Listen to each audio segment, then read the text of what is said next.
Dime ahora, bro, ¿cuál es la pregunta que tú querías hacerme ahorita? Yo te quería preguntar que cuáles son los requisitos para entrar al clan cuarentena. Oye, ahora, por eso es fácil, loco. Tiene que tener cadena 99.9, que no quiero campero. Disparo a la cabeza mínimo en 100, que tú disparaste con una USP y nada más le dedo de 100 y cayó ahí mismo. Gran maestro en duelo de cuadra y clasificatoria, pero no di que normal, di que con un par de punticos. No. Del todo 10 para allá, Por eso nada más en el juego, vámonos a lo personal ahora. Tiene que barrer, trapear, cocinar y lavar. Y arreglar tu cama cuando te levantes, que tú no tienes sirvienta. Estar estudiando, sea virtual o presencial. Y tiene que bañarte antes de ponerte el uniforme, porque ese grajo, oye, me está que pica después del recreo.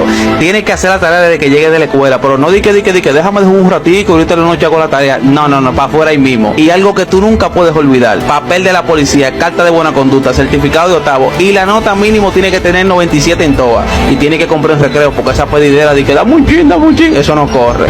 Si usted siente que usted compra los requisitos, mande solicitud para el clan, que yo lo acepto. Y bienvenido al clan cuarentena. No, hombre, problema, mejor me quedo yo sin clan.